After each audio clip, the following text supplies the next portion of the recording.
اینٹیفا مخفف ہے anti fascist کا۔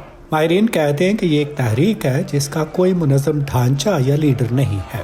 Security امور کے ماہرین کا کہنا ہے کہ ان کی معلومات کے مطابق امریکہ میں اینٹیفا سے اپنی شناخت جوڑنے والے لوگ نسبتاً ایک چھوٹا گروہ ہیں اور یہ امریکہ کے چند شہروں میں موجود ہیں۔ Antifa ranges all the way from non-violent progressives. اینٹیفا ایک طرف عدم تشدد کے حامی ترقی پسندوں کا احاطہ کرتی ہے۔ یہ لوگ امریکہ سمیت دنیا بھر میں نسلی منافرت اور تشدد کے بارے میں گہری تشویش رکھتے ہیں۔ دوسری جانب اس میں متشدد لوگ بھی شامل ہیں جو جبر و استبداد سے جڑے اداروں کو بھی مٹا دینا چاہتے ہیں، جن میں صحافی اور حکومتیں شامل ہیں، لیکن ان کی توجہ زیادہ تر سفید فام بالادستوں، نازیزم کی احیا اور غیر ملکیوں سے نفرت کرنے والوں کا سامنا کرنے پر مرکوز رہتی ہے۔ مسئلہ یہ ہے کہ تعصب اور نسل پرستی سے نمٹنے کے لیے ان سب کے نظریات ایک دوسرے سے مختلف ہیں۔ خود کو اینٹیفا سے وابستہ کہلانے والوں کو امریکہ میں ہونے والے مختلف مظاہروں میں دیکھا گیا۔ وہ کالے ماسک پہنے پولیس اور صحافیوں سے جارحانہ رویہ اپنائے ہوئے تھے۔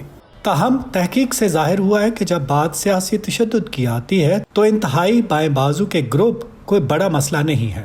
اس ماہ کے اوائل میں صدر ٹرمپ نے اینٹیفا کو دہشت گرد تنظیم قرار دینے کا ارادہ ظاہر کیا تھا۔ تاہم قانونی ماہرین کہتے ہیں کہ اگر اینٹیفا ایک منظم گروپ ہو تب بھی مرکزی حکومت کے پاس اسے دہشت گرد قرار دینے کا کوئی اختیار نہیں ہے۔ But it's not a group and you need یہ ایک منظم گروہ تو نہیں ہے مگر متنوع ہے۔ امریکی قانون کے تحت اسے حقیقت میں گروہ ہونا چاہیے اور پھر اس کا کوئی نہ کوئی بین الاقوامی تعلق ہونا چاہیے۔ یہ میری رائے نہیں، قانون ہے، اور اس وقت ہمارے پاس ایسا کچھ نہیں ہے۔ بنیادی بات یہ ہے کہ یہ گروپ نہیں ہے، صرف ایک وسیع تر نظریہ ہے۔ سن 2019 میں centre for the study of hate and extremism کے مرتب کردہ ڈیٹا کے مطابق سفید فام بالادستی کے حامیوں اور دائیں بازو کے شدت پسند خیالات رکھنے والوں نے قتل کے 26 واقعات میں ملوث تھے جو نفرت کی بنیاد پر مرتکب جرائم کے زمرے میں آتے ہیں۔ ڈیٹا کے مطابق گزشتہ 3 برسوں کے دوران اینٹیفا سے تعلق جوڑنے والے افراد نے ایسے جرائم نہیں کیے۔ I guess in some instances you could call Antifa. میں سمجھتا ہوں کہ بعض واقعات ہیں آپ اینٹیفا کو دہشت گرد قرار دے سکتے ہیں، لیکن اگر آپ نے یہ لیبل لگایا تو پھر آپ کو ماحولیات اور جانوروں کے حقوق کے لیے کام کرنے والوں اور دائیں بازو کی جانب کوکلس کلین، دی ایرین نیشنز اور دی world church of the creator جیسی تنظیموں پر بھی یہی لیبل لگانا ہوگا۔ ہمارے پاس مقامی سطح پر منظم دہشت گردی کی کوئی تعریف نہیں ہے۔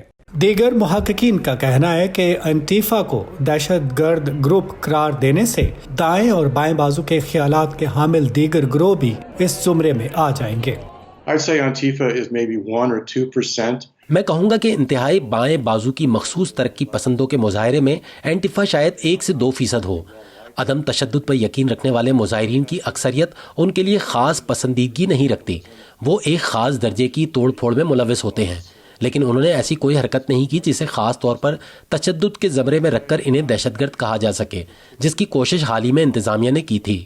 فیڈرل بیورو آف انویسٹیگیشن ایسے بہت سے گروہوں کی نگرانی کرتا ہے جسے وہ ممکنہ خطرہ سمجھتے ہیں۔ اس فہرست میں سفید فاموں کی بالادستی کے حامی گروپ اور اناکس یعنی حکومت دشمن عناصر شامل ہیں۔ انوش اویتسیان کے ساتھ ندیم یعقوب، وائس آف امریکہ۔